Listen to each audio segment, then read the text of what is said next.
don't see yourself as evil. In fact, you're convinced you're a good person, disciplined, dutiful. You do what's right, what's natural. And that's why you defend slavery. It might sound strange today, but in your time, the 19th century, this belief isn't just an opinion. It's a truth. It protects the system, preserves morality, and builds a balanced civilization. You wake up in the morning and say your prayers. You open your window and see the slaves working the fields. You tell your wife, if they weren't here, the crops wouldn't grow and our children wouldn't survive. To you, slavery isn't cruelty, it's necessity. You head to work, where you help organize the distribution of human property to plantations. A man comes in asking for a strong slave. You tell him, yes, we have a 16-year-old boy, hardworking, clean, hasn't tried to run. Then you add proudly, we treat them well. We have strict rules about food and hygiene. We're not savages. And this is where your internal logic kicks in. You're not a monster, you're a moral coordinator. Everything around you reinforces your beliefs. The church pastor says slaves are blessed through obedience. The law protects slave owners and punishes anyone who stirs rebellion. School books explain how races were born in levels. Even poets write of the loyal slave who serves his master with love. Everything convinces you that you are on the side of justice. A group of chained slaves passes in front of you. You don't feel anger. You don't feel sadness. You feel responsibility. You believe that in your position, you're preventing chaos, protecting society from collapse, giving these poor souls a better life than they'd ever have in their jungles. And at night, you sleep, not like someone who's committed a crime, but like someone who did their duty, because you don't see slavery as a crime. You see it as part of a just system, one that benefits everyone. And this is where the journey begins. Why is it that what seems monstrous to us today was once seen as virtue by those who lived it? It's Sunday morning. You step out of church feeling satisfied. You've just listened to the pastor's sermon about everyone's rightful place in the ladder of creation. A long talk about obedience, hierarchy, and how God blessed some people to lead and others to be led. You nod in agreement, not because you're overly religious, but because his words make sense. They ease your conscience. They give structure to your world. You pass through the town square and see one of your slaves loading sacks of grain onto carts. He looks tired, but he works silently. You admire his patience. You think to yourself, if there were an award for moral slavery, I'd give it to him. You arrive at your office and find a report on your desk. 3 slaves attempted escape from the southern plantation. 2 were caught. The 3rd is still on the run. You pause. You know that plantation. You know the guard who works there. A kind man who gives them a second meal on Sundays. You ask yourself, why would they run? From what? We don't hurt them. We feed them, give them shelter. We even teach some of them to read. Then a voice inside you growls, but they're ungrateful. They bite the hand that feeds them. The next day, the runaway is caught. A young man, early 20s, thin but fast. They catch him sprinting through the fields, trying to reach the forest, where there are no laws. He's returned to the plantation, tied to a post. The other slaves are gathered to watch. You're called to attend, not as a guard, but as a superior, to show everyone the system is working and that justice never sleeps. The young man stands. His body shakes, but his eyes don't. There's no begging in them, no regret, only silence and contempt. You feel something strange. That look, it unsettles you, as if it's asking, is this what you call justice? And inside you reply, yes, because if we don't punish one, dozens more will run. The punishment is carried out. His back is whipped. The crowd disperses. Order returns. That evening, over dinner, your wife asks, did you hear about the escape? It's scary, isn't it? What if one of them sneaks into our home? You nod and say, that's why we have to be strict. They only understand strength. And you finish your meal without tasting it.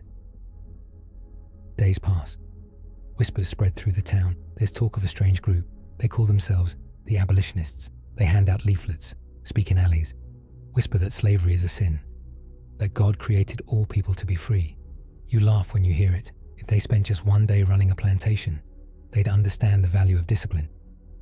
But you can't deny one thing. The slaves themselves are changing. There's tension in their eyes. There's whispering at night. There are looks you've never seen before. Then it happens. One night, 5 slaves escape from a major plantation. One guard is killed. The entire town shakes. Meetings are held. Laws are tightened. Slaves are banned from leaving their quarters after sunset. A new unit is formed. Runaway slave hunters, trained men, experts in tracking, capturing, and persuading. With sticks, you're offered an administrative role in this new unit. Not because you're ruthless, but because you're efficient. You know how to organize files, track movement, manage data. You hesitate, just for a second. Then you tell yourself, they're not like us. Not really. They're more like children, creatures who need to be guided with force. And you sign. Now, you're not just responsible for moving them.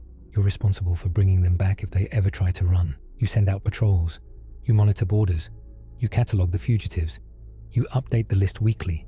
You sit in your office at night, reading through names. One of them stops you, a familiar face, the same young man who was whipped months ago. He escaped again. But this time, he wasn't caught. He led a group of 12 slaves and vanished. You read the report twice.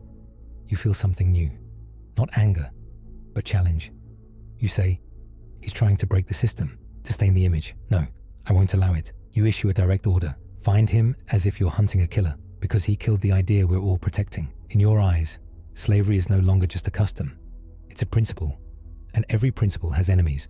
Over time, your gaze hardens. You stop seeing slaves as people. You see them as problems, to be managed, and you convince yourself that you are the moral one, that you are stopping chaos, that you are keeping the ship afloat. The more they escape, the more convinced you are that your work is necessary. The louder the screams, the more righteous you feel.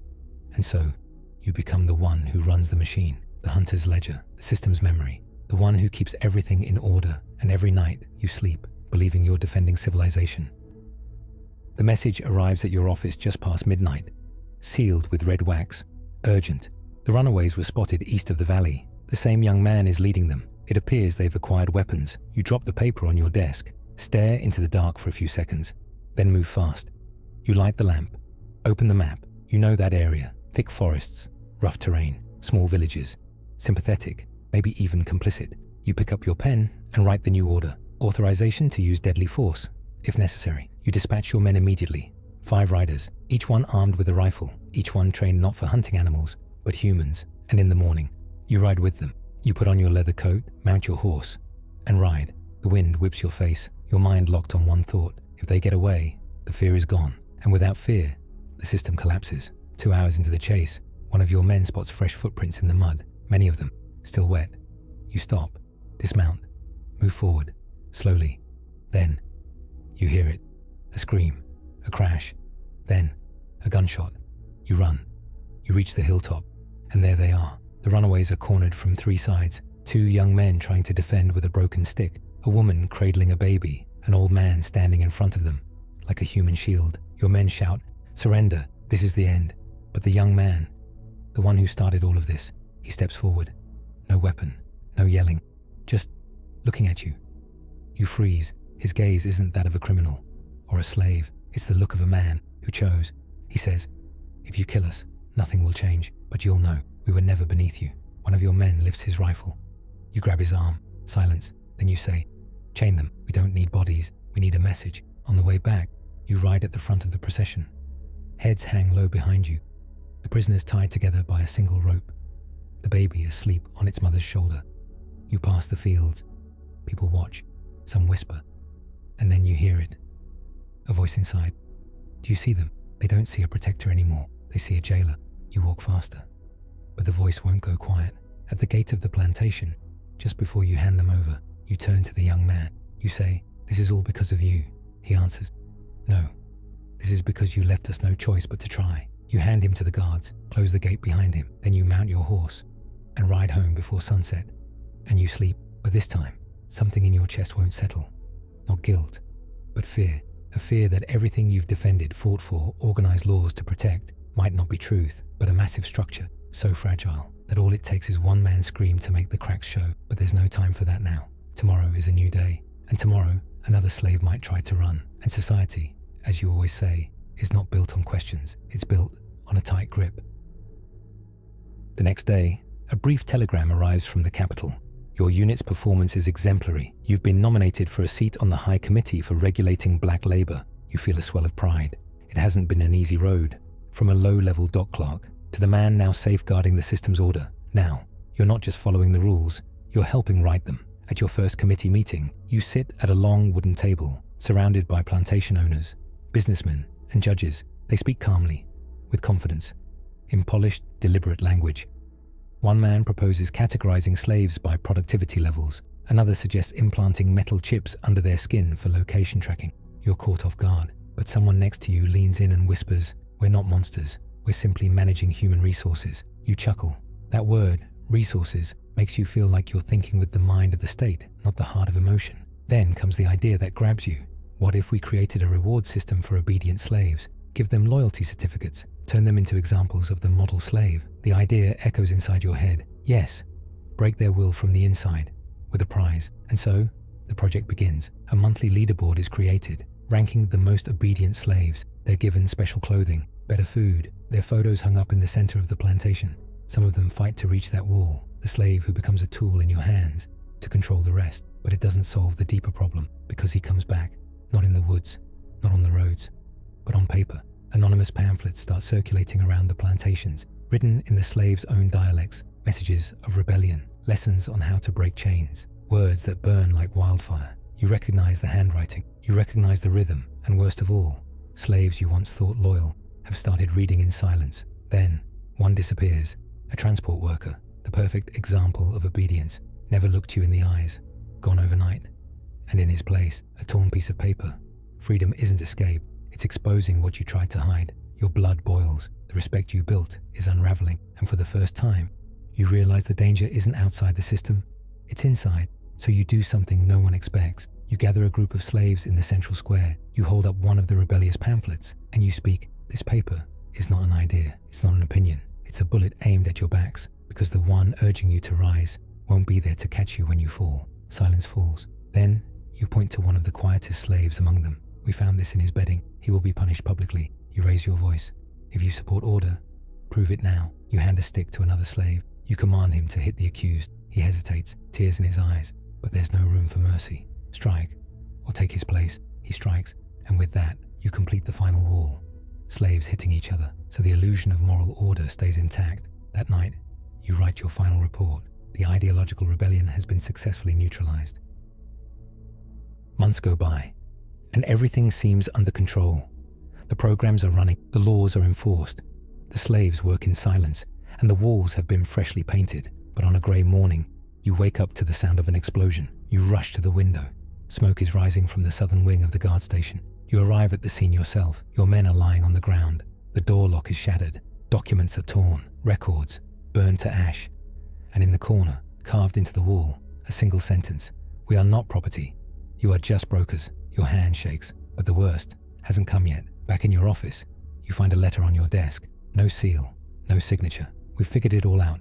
Your plans, your rewards, your logic, your philosophy that hides its blade behind words like order and stability. We won't run anymore. We won't be categorized. We're coming, not to ask for freedom, but to take it. The letter slips from your hand. For the first time, you feel real fear, not because they're coming, but because they've awakened. And the next day, you disappear. No one knows where you went. No letter, no goodbye, no trial. Only one sentence was found, written on your office mirror. When a lie becomes big enough, it no longer needs guards, just a crowd to clap for it. The ledger was left blank. No signature, no seal. No one knows who wrote the words. But one thing was clear. Slavery didn't end with a law. It ended with the collapse of a belief, because what truly held it in place was never the chains. It was the good men who thought they were doing the right thing,